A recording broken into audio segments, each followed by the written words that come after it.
Welcome to Unemployed and Afraid, a podcast that explores the glorious mess of building your own business with the people doing it.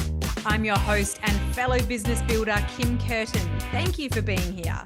Let's get into some good, honest, small business chat.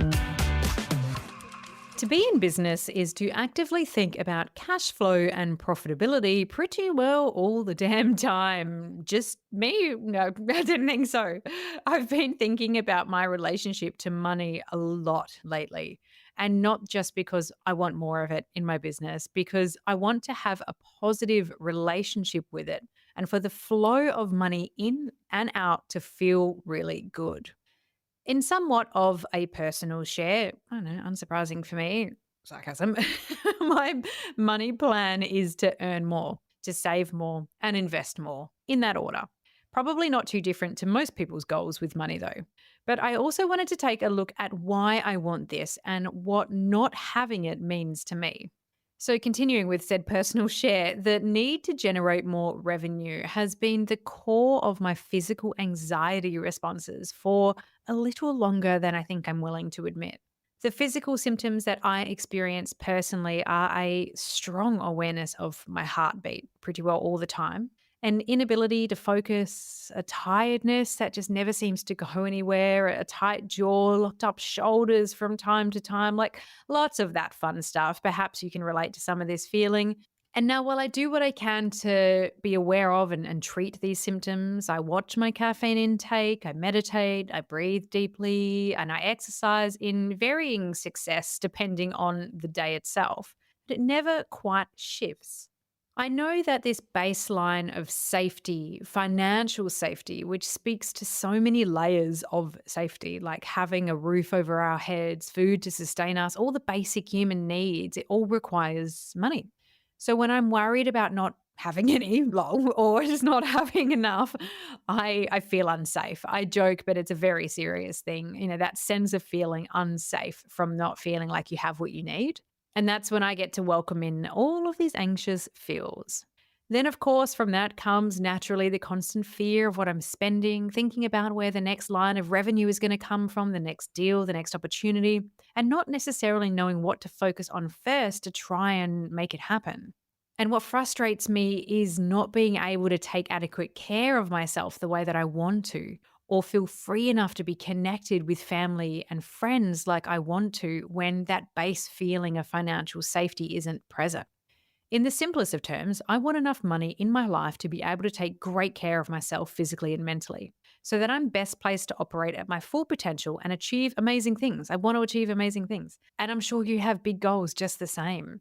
I want to be able to learn and develop as much as I possibly can in the time I have on this planet, in all the areas I want to learn and grow in, which is multiple and random. I want to be able to travel freely, to be able to support my friends and family, and give back to the causes and communities I want to see thriving.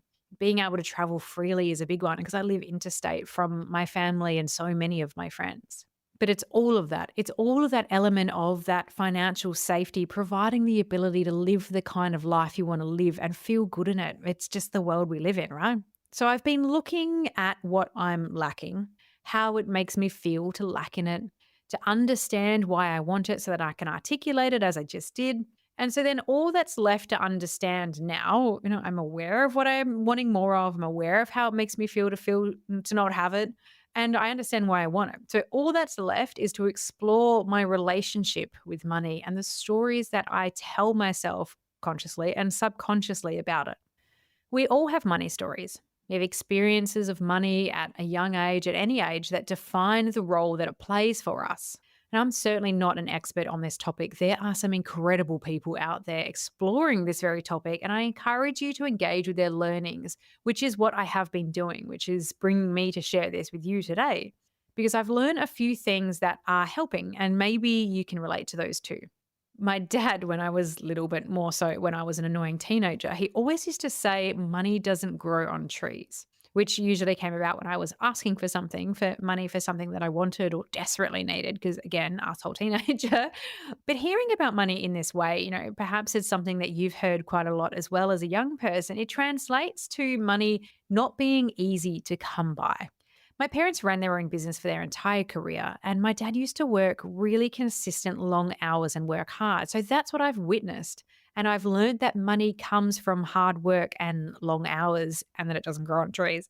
This was further reinforced as an adult from my previous corporate roles in media. When I was in sales, I would have long days and big weeks. 60 hours was fairly normal, not every single week, but a huge, huge majority of them, and always a fair bit more than the contracted 38 hours. But who am I to argue with what's fair and reasonable overtime in those contracts?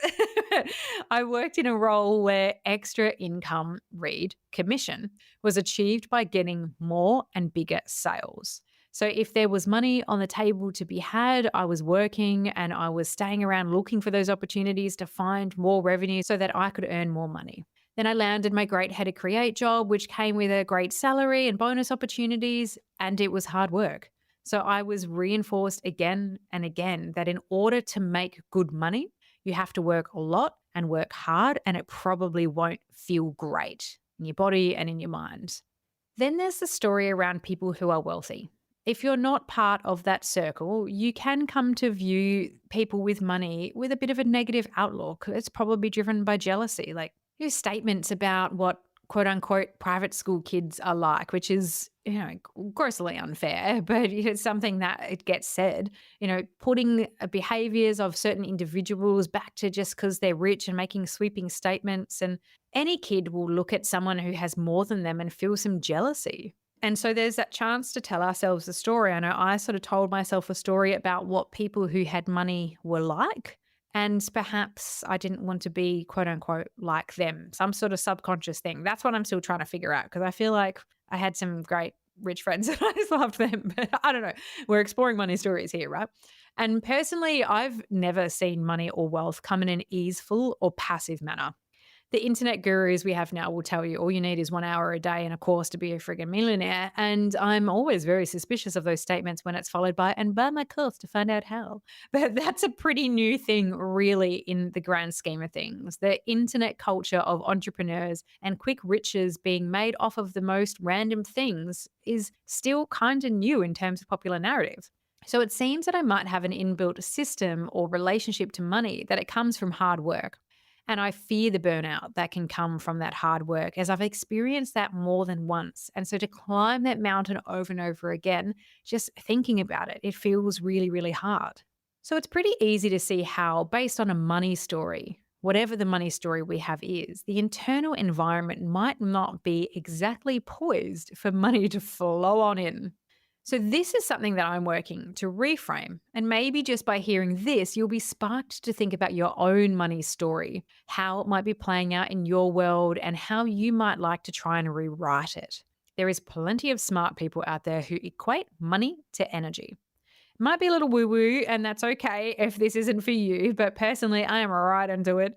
I've seen it happen when I explore, when I rewrite, when I relax, I trust, I reframe some stories and take aligned actions. That things start to change and feel more easeful. I do believe that there's a real energy to money and that we can attract it or detract it. To do some more business focused review of the role of money and revenue and making more of it, I've been reading Someone Has to Be the Most Expensive, Why Not Make It You, which is written by Andrew Griffiths. He's published 14 incredible books on small business and has some incredibly practical advice for reframing how you price what you do, which is a big part of relieving the cash flow hell many of us will have experience with. I have a huge recommend to give that one a read. I've been recommending it to all my business buds, and he's actually on the pod next week if you're listening to this and drop in real time to share his own stories and learnings.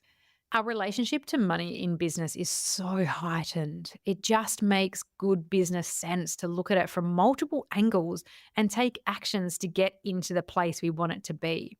I'm not talking about everyone needing to be a millionaire or a billionaire. This ultimate wealth like that might not be your goal. For me, I want great practical wealth, because the more wealth we can have individually, the more good we can do with it, the more good we can do in the world.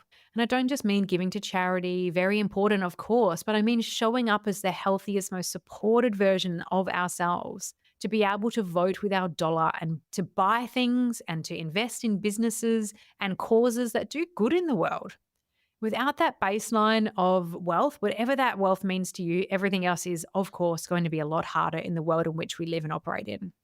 And so, paying attention to our money story and thinking about how we can invite in more wealth into our businesses, into our lives, to be more creative with how we earn it, to feel better in our bodies about how we earn it, and to perhaps do whatever we can to reduce some of that anxiety that comes with not feeling like you have enough of it. I would love to hear your thoughts on this topic, your experience with this topic, or any recommendations of reading and content that you've explored on this topic that you want to share with me because I want to read more about it. I'm fascinated with this concept of the money story and the way in which we can use it to reframe how we think about cash and simply get more of it. If you're listening on Spotify at the moment, I would love you to share it with me like directly. So if you're on Spotify, you can look down at your phone and you can communicate with me right now. There's a text box within this episode that invites your feedback, a very cool function. So essentially, you can like talk or text to me in response to this exact episode. Or, of course, you can always go old school and slide it into my DMs and keep this conversation going. Money is such a sensitive topic for so many of us and such a hard one to work through all of the pressures around. And so I hope by hearing some of this, you've got some thoughts and feelings on it that you can share with me. My DMs are Unemployed and Afraid on Instagram and Kim Kerton on LinkedIn. Find me there. And make sure to hit up the Unemployed and Afraid website too if you want more of this pod, because there's a place there that you can get my newsletter and extra content into your inbox just by signing up there. So I hope this has been helpful to put some thought into how you're working on all of the elements that can bring more wealth into you and your business. So let's go do it. Let's go create some wealth. Thank you for listening to Unemployed and Afraid, the podcast for small business builders with your host, me, Kim Kerton. If you love it, you can say thanks with a star rating and a review. And of course, join the community on Instagram, TikTok, Facebook, and LinkedIn. Find us at Unemployed and Afraid wherever you're hanging out, and I'll see you there.